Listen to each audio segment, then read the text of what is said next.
Hi friends, welcome to தாலிக்கும் ஓசை. இன்னைக்கு நம்ம ரொம்பவே சுவையான ஈவினிங் ஸ்நாக்ஸ் பார்க்க போகிறோம். சோயா உருண்டை கட்லெட் எப்படி செய்யலான்னு பார்க்கலாம். வீடியோக்கு போகிறதுக்கு முன்னாடி இது வரைக்கும் என்னோட சேனலை யாரும் சப்ஸ்கிரைப் பண்ணுறேன்னா கண்டிப்பாக சப்ஸ்கிரைப் பண்ணிக்கோங்க. கூடவே இருக்க பெல் ஐக்கானையும் ப்ரெஸ் பண்ண மறக்காதீங்க. இந்த சோயா உருண்டை கட்லெட் பண்ணுறதுக்கு முதல்ல 1 கப் அளவுக்கு சோயா உருண்டையை நான் சுடுதண்ணியில் ஊற வச்சுக்க போகிறேன். இதோட வேக வச்ச ஒரு உருளைக்கிழங்கையும் நம்ம எடுத்துக்கலாம். இந்த சுடுதண்ணி ஊற்றி ஒரு 10லேருந்து 15 நிமிஷம் நல்லா ஊறும்போது இந்த சோயா உருண்டை நல்லா சாஃப்ட் ஆகும். நான் ஒரு 10 நிமிஷம் கழித்து அது எப்படி இருக்குன்னு காமிக்கிறேன்.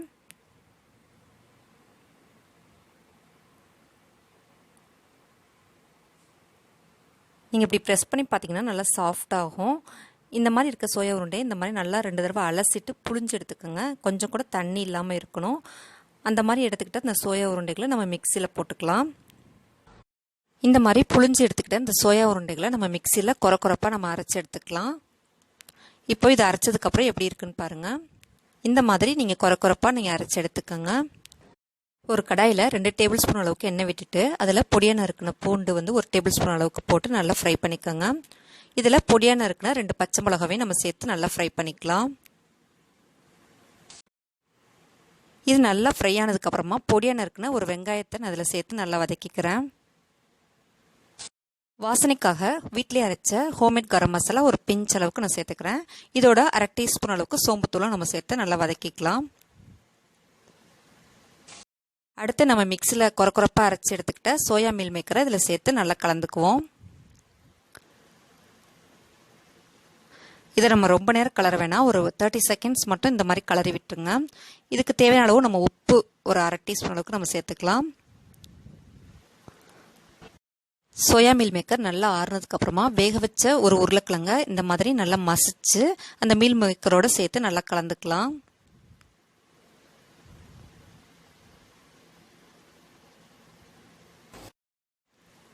இந்த மாதிரி நம்ம பிசையும் போது ரொம்ப தளர்வா தெரிஞ்சா 2 டேபிள் ஸ்பூன் அளவுக்கு பொட்டுக்கடலை மாவு இல்லைன்னா அரிசி மாவு சேர்த்துக்கோங்க. அந்த மாதிரி நம்ம சேர்த்து செய்யறதுனால நல்லா திக்காவும் ஆகும். அதே சமயத்தில் கட்லெட் ரொம்ப எண்ணெயும் குடிக்காது. இப்போ நம்ம நல்லா மிக்ஸ் பண்ணியாச்சு. இதில் நம்ம இப்போ கொத்தமல்லி தழைகளையும் தூவி நம்ம பிசைஞ்சுக்கலாம். கொத்தமல்லி இலைகளை எல்லா இடத்துலையும் படுற மாதிரி நல்லா நம்ம மிக்ஸ் பண்ணதுக்கப்புறமா இதை சின்ன சின்ன உருண்டைகளாக நம்ம பிடிச்சி எடுத்துக்கலாம். இப்போ இதை நல்லா மிக்ஸ் பண்ணியாச்சு. கையில் தண்ணி தொட்டுட்டு ஒரு சின்ன சின்ன உருண்டைகளை நம்ம முதல்ல எடுத்துட்டு கையாலே நம்ம சின்ன சின்ன கட்லெட்டை நம்ம தட்டி எடுத்துக்கலாம்.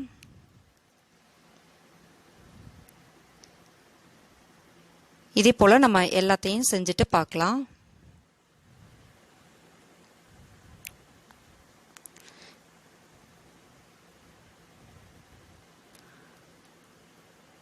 இந்த மாதிரி நம்ம ரெடியாக எல்லாத்தையும் எடுத்து வச்சுட்டு நம்ம டக்குன்னு நம்ம ஃப்ரை பண்ணிடலாம். 2 டேபிள் ஸ்பூன் அளவுக்கு கார்ன்ஃப்ளவர் மாவில் கொஞ்சமாக தண்ணி ஊற்றி இந்த மாதிரி கரைச்சி எடுத்துக்கோங்க. அப்புறம் 1/2 கப் அளவுக்கு ரஸ்க் பவுடரும் நான் எடுத்து வச்சுருக்கேன்.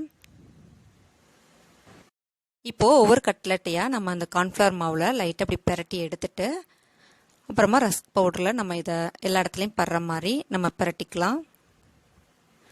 இதே போலவே நம்ம எல்லா கட்லெட்டையும் ரெடி பண்ணிவிட்டு நம்ம ஃப்ரை பண்ணும்போது ரொம்ப ஈஸியாக இருக்கும். நமக்கு டக்குன்னு வேலையும் முடிஞ்சிடும். இதே போல் எல்லாத்தையும் நம்ம ரெடி பண்ணிக்கலாம். பாருங்கள், இப்போ நம்ம ரெடி பண்ணியாச்சு. அடுத்தது நம்ம ஃப்ரை பண்ண வேண்டியதுதான். டக்குன்னு நம்ம ஃப்ரை பண்ணி எடுத்துடலாம். கடாயில் எண்ணெய் நல்லா காஞ்சிருச்சு. இப்போ ரெடி பண்ணி வச்ச கட்லெட்டை போட்டு நம்ம பொரிச்சு எடுத்துக்கலாம்.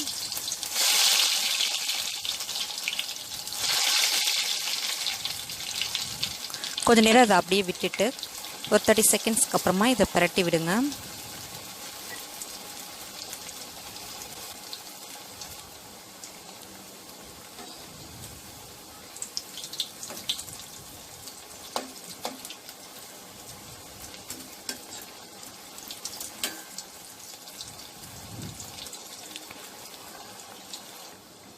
பாருங்க, இப்போ நமக்கு சுவையான சூப்பரான ஈவினிங் ஸ்நாக்ஸ் ரெடி ஆயிருச்சு.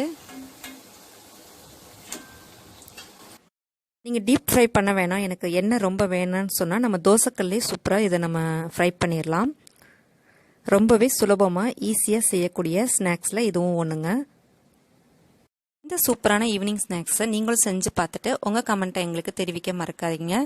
இது வரைக்கும் என்னோட சேனலை யாரும் சப்ஸ்கிரைப் பண்ணலன்னா கண்டிப்பாக சப்ஸ்கிரைப் பண்ணிக்கோங்க. கூடவே இருக்க பெல் ஐக்கானையும் ப்ரெஸ் பண்ண மறக்காதீங்க. தேங்க்ஸ் ஃபார் வாட்சிங்.